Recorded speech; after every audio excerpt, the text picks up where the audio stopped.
இங்கே சில பேர் வந்தார்கள். நான் அதைத்தான் இன்றைக்கு சொன்னேன். ஒரு நாள் ஒருவரை ஏமாற்றி விடலாம், பல நாட்கள் ஏமாற்ற முடியாது.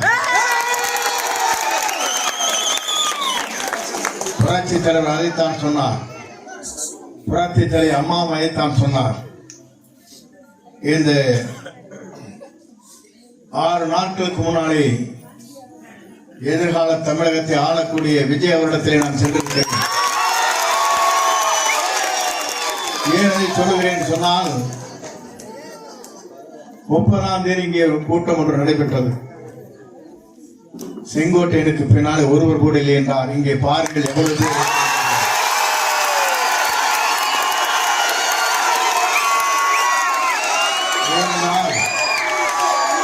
நான் அன்போடு இருக்குவன்.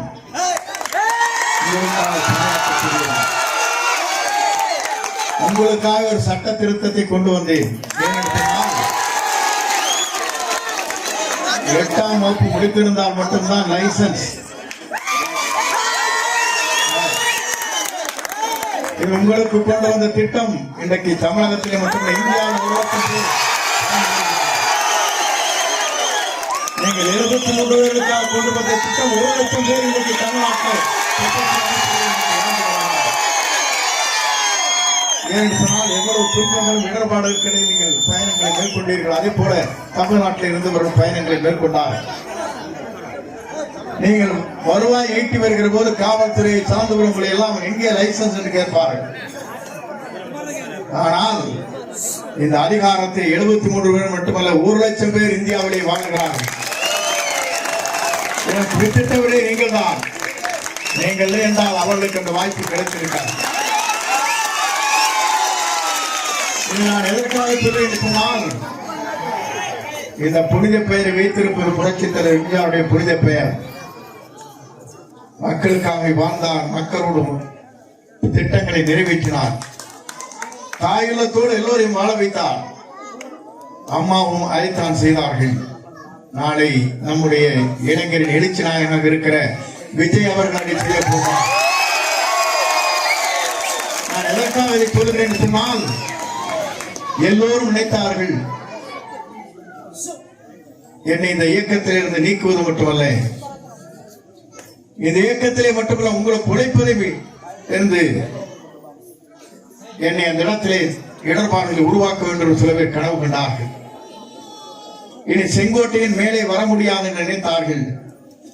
அன்னைக்கு கூடிய கூட்டம் 5000 பேரை கூட்டுவதற்கு 1 கோடி ரூபாய் செலவு.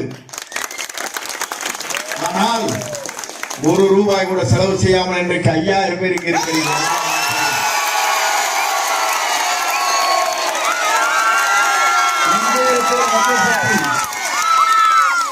வெவ்வேறு இடங்களில் கோயம்புத்தூரிலிருந்து, திருப்பூரிலிருந்து, காங்கேயத்திலிருந்து, சென்னிமலையிலிருந்து, மேட்டுப்பாளையத்திலிருந்து, சேலத்திலிருந்து கூட்டத்தை கூட்டி வந்தார். ஆனால் இங்க இருக்கிற உங்களுடைய சக்தி என்ன என்பதை அவரால் புரிந்து கொள்ள முடியவில்லை. உங்கள் சக்தி எவ்வளவு நீங்கள் நினைத்தால்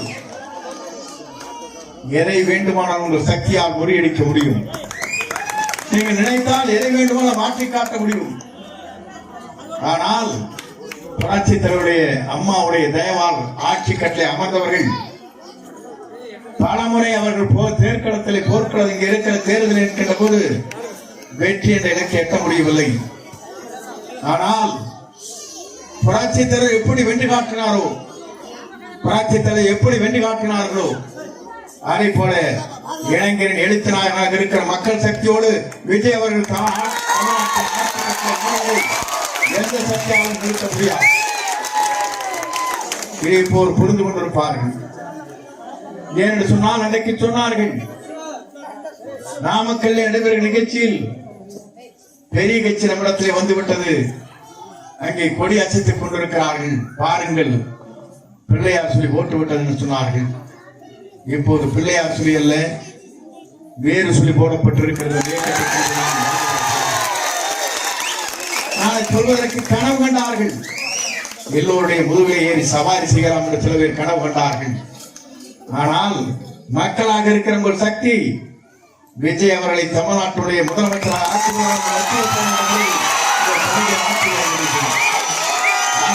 வெற்றிக்கு மேலே யாரும் தடை போட்டு நிறுத்த முடியாது.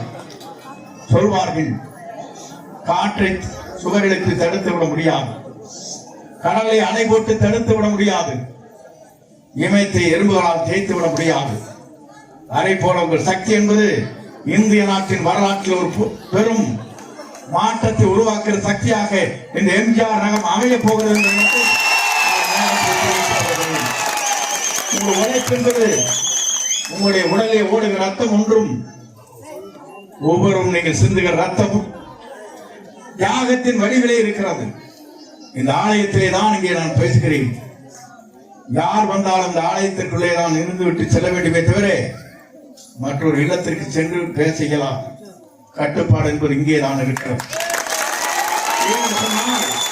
உங்கள் வாழ்க்கை வரலாறு நான் பார்க்கின்ற போது தூய்மைகளாக, அதே நேரத்தில் நேர்மையாக, அதே நேரத்தில் உழைக்கக்கூடியவர்களாக லட்சிய பயணத்தை மேற்கொண்டிருக்கிறீர்கள். இந்த லட்சிய பயணம் 2026 மே மாதத்தில் அமைய போகிறது என்ற வரலாற்றை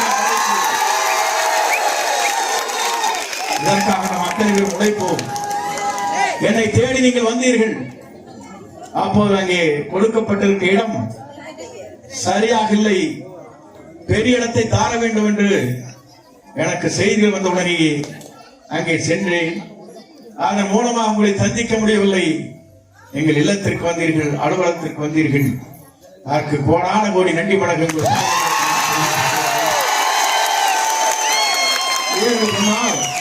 அப்போது இங்க இருக்கிற எல்லோரிடத்தில் நான் சொன்னேன், நீங்கள் வராதீர்கள், உங்களை நாடி நான் வருகிறேன் என்று சொன்னேன். சொன்னால் எதிர்கால தமிழகத்தை உருவாக்குவதற்கு இன்றைக்கு விஜயம் இடத்திலே தான் வருகிற 16ஆம் தேதி என்று கூட்டம் கூட இருக்கிறது. இந்த கூட்டத்தை பார்ப்பதற்கு பிறகு கொங்கு மண்டலமே வியக்க போகின்ற வரலாற்றை சொன்னால், இந்த வரலாற்றுக்கு சொந்தக்காரர் நீங்கள், வரலாற்றை படைக்கக்கூடியவர் நீங்கள். ஒரே ஒளி இவ்வளவு பேர், அவருக்கு இவ்வளவு பேர் ஆதரவு இருக்கிறது.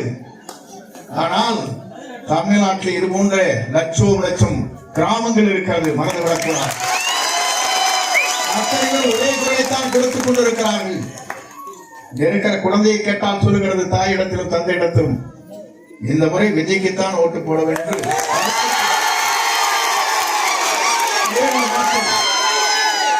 ஆண்டவனை ஆள வேண்டுமா? மற்றவருக்கு இந்த வாய்ப்பு கிடைக்க கூடாதா? ஏன் அவர் ஆட்சிக்கு வரக்கூடாது? நல்லாட்சி தமிழகத்தை நடத்துவதற்கு ஒரு புதிய முகத்தை தேடிக் கொண்டிருந்தீர்கள், கிடைத்து விட்டார். எல்லோரும் நினைக்கிறார்கள் கடலில் நம்மை தள்ளிவிட்டதாக சொன்னார்கள். நான் கப்பலில் ஏறி வந்து விஜயை கண்டு சந்து கொண்டிருக்கிறேன். நீங்கள்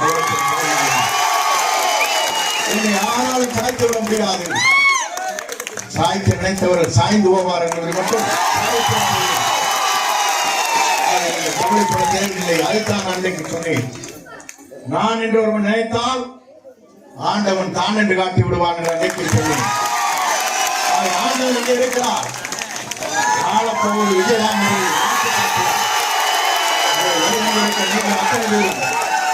ஒரு மனதோடு என்றைக்கும் உங்கள் வாக்களை சிந்தாமல் சிதறாமல் வாக்கள் அளித்திருக்கிறீர்கள். நிறைவேறவில்லை. நமக்கு சின்னம் கிடைக்கப் போகிறது எனக்கு தெரியும். ஆனால் வெளியே சொல்லக்கூடாது. ஆணை வரும் வரையிலும் அந்த சின்னத்தை பார்த்ததற்கு பிறகுதான் நாடே வியக்கப் போகிறது, நாடே அஞ்ச போகிறது. ஏன் என்று சொன்னால் இவரை வெல்வதற்கு இனி தமிழகத்திலே எந்த